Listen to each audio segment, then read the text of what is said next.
In the maze of modern geopolitics, there are meetings that never make it to the press. No cameras, no transcripts, just two silhouettes cast in the shadows of a changing world.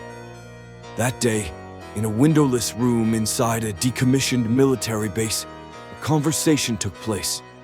A confrontation. A collision between two irreconcilable visions of power.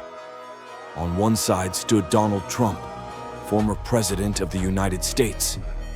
The clenched face of an old world built on economic dominance, transactional diplomacy, and currency imperialism. A man used to imposing, never to listening. On the other, Ibrahim Traoré, captain of Burkina Faso, the bearer of something new. Yes, a soldier. But more than that, a man carrying a refusal to kneel, a refusal to accept a monetary system that has strangled Africa under the guise of cooperation. The topic placed between them like a time bomb, the creation of a single African currency, free from the CFA franc, the dollar, the euro.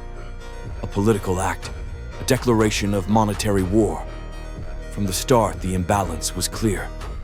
Trump, confident, laid out his numbers, his graphs, his analyses. He spoke of inflation, instability, capital flight. He waved consequences like threats. But in Traoré's silence, there was something disquieting. A calm too still, too composed, too resolute. Because Traoré hadn't come to listen to warnings. He had come to break an invisible pact. A pact rooted in Bretton Woods. A pact signed without Africa, but enforced upon it for decades. Trump, as always, believed Africa could be bought, managed, discouraged.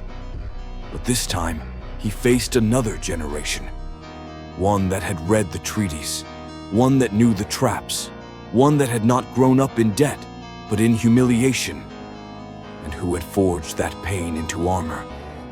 Traoré didn't speak to convince, he spoke to declare. His tone was that of a man no longer seeking permission.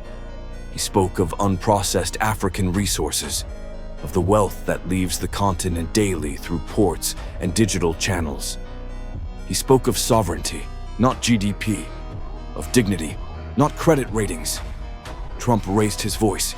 He grew agitated. He recalled partnerships, investments, humanitarian aid. But his words fell into a void carved by decades of broken promises. Traoré stood firm. He spoke of Sankara, Nkrumah, Lumumba. He wasn't speaking of economics. He was speaking of legacy. He didn't want temporary partnerships. He wanted a historical rupture.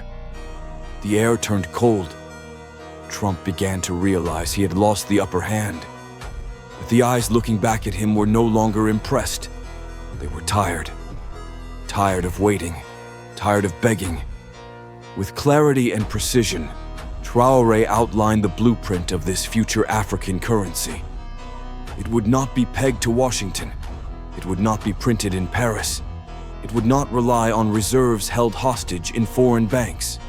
It would be backed by resources, by trade between brotherly nations, by a pan-African political will that no chart could measure. Trump had no reply. He listened. And for once, he absorbed, not imposed. The former strongman of the West had become a spectator of a world he no longer controlled. Traoré stood up. He asked for nothing. He gave no ultimatum. He informed. The process was already underway. The currency would come, with or without the blessings of the global powers. This was no longer about persuasion. This was about existence without permission.